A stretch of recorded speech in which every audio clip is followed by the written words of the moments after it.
Olá pessoal, tudo bem? Meu nome é Josué e hoje eu quero comentar um pouquinho sobre as minhas impressões da série Os Anéis de Poder. É verdade que o material que eles têm disponível é pouco. O material que eles têm disponível, na verdade, esse aqui é o livro do Senhor dos Anéis, O Retorno do Rei, e o que a série tem disponível é só essa paginazinha que é o apêndice de O Senhor dos Anéis, que foi o que eles adquiriram de direito de poder usar.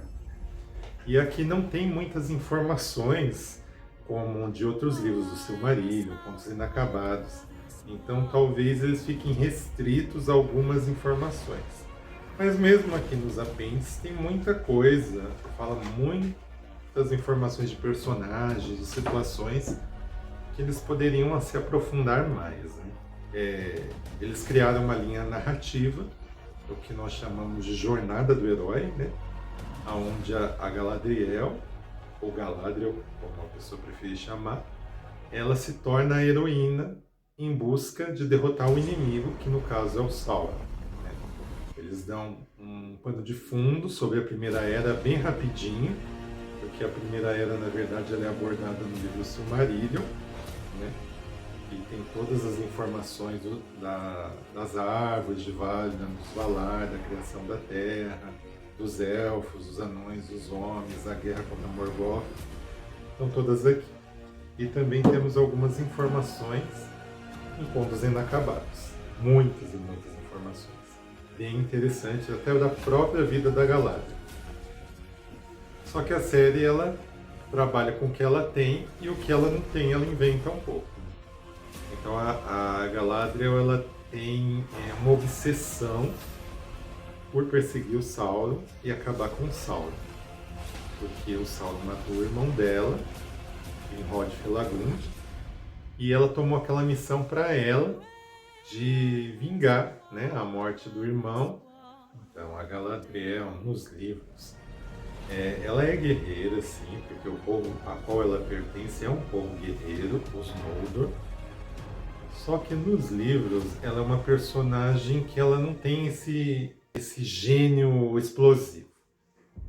Ela é uma mulher mais pacífica, uma elfa mais pacífica, apesar dela ser forte, imponente e voluntariosa.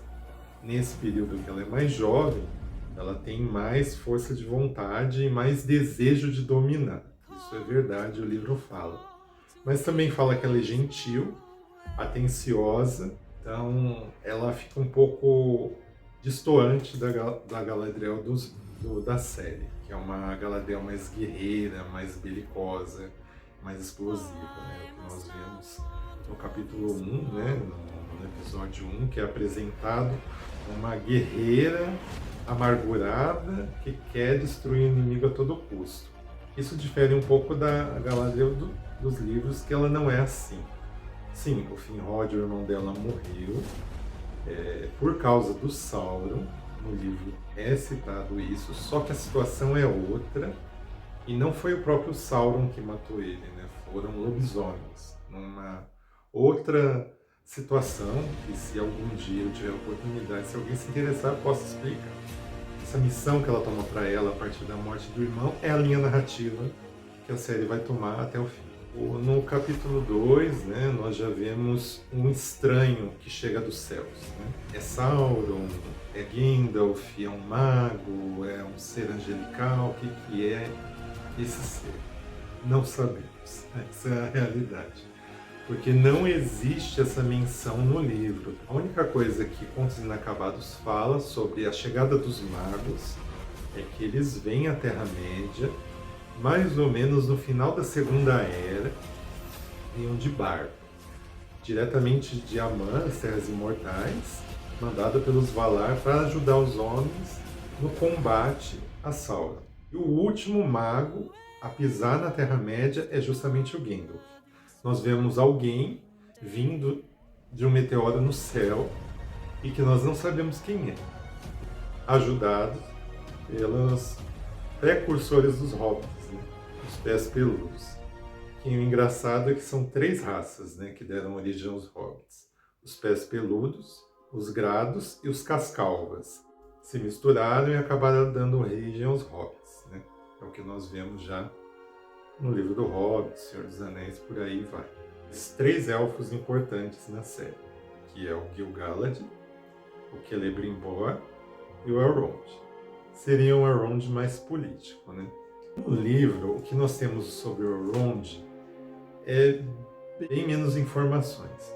Nós temos um Elrond, sim, acatando as ordens do Gil-galad na questão dos exércitos, na luta contra o Sauron. E quando a batalha acontece, aqui é um spoiler, tá? Quando a batalha se desenrola depois dos Anéis de Poder, o Elrond é dividido pelas hostes de Sauron e fica separado do restante do exército do Gil-galad. E acaba se refugiando em Valfenda ou em Ladris, como diz nos livros, que acaba sendo a fortaleza de resistência contra o inimigo.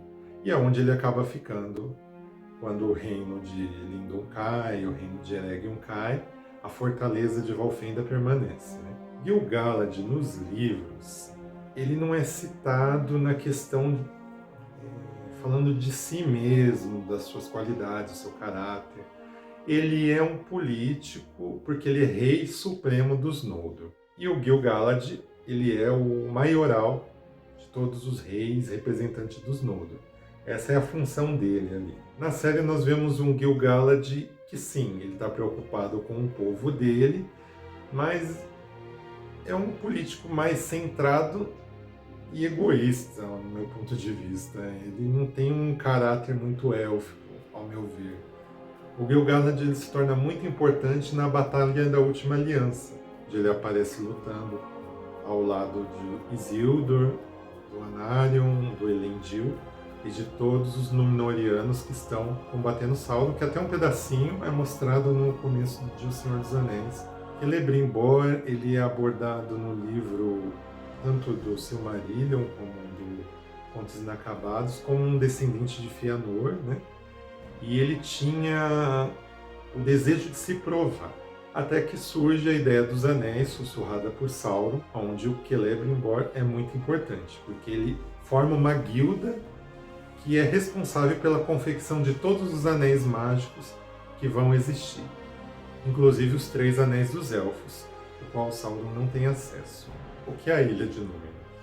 Quando houve a batalha final contra Morgoth, e os elfos e os homens e os exércitos enviados pelos Valar para derrotar Morgoth, todos os homens que lutaram ao lado dos elfos, eles foram agraciados pelos Valar, com uma bênção especial, uma terra para eles morarem longe da terra de Beleriand, onde eles sofreram tanto.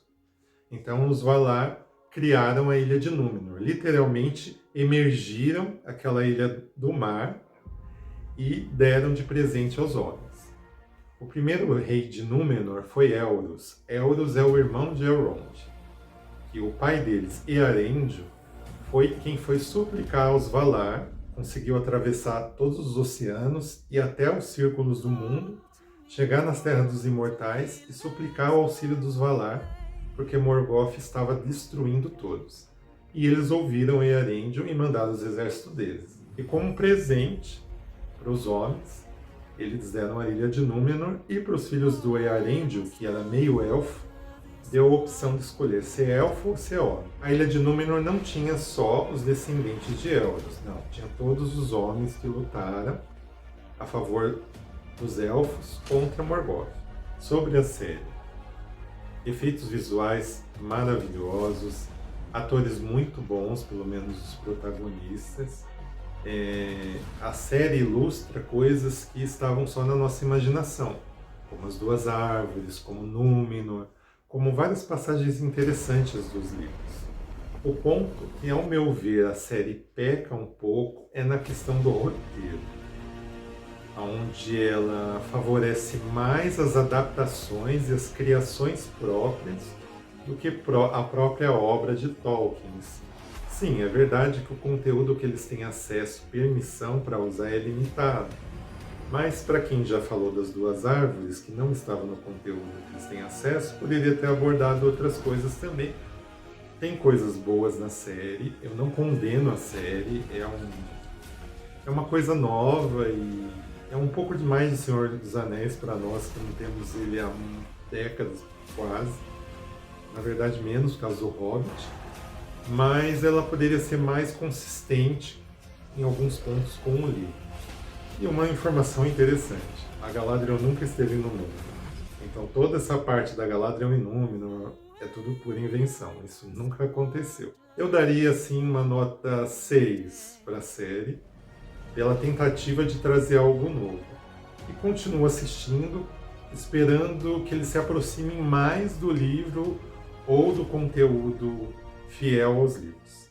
Em geral, eu indico que todos assistam e também possa assistir os filmes do Peter Jackson e ler os livros, a literatura que tem disponível, seja a mais antiga como eu tenho ou as que a HarperCollins está disponibilizando agora com os livros recém-lançados. Eu agradeço a todos que assistiram até aqui. Curta o vídeo se você gostou, ativa o sininho, compartilha, comenta. E se quiserem mais vídeos relacionados a esse assunto ou sobre as questões que os livros abordam, mas a série não, põe nos comentários que nós possamos produzir mais vídeos para você mais para frente. Um mago nunca se atrasa, nem se adianta. Ele chega exatamente na hora que deseja chegar. Muito obrigado.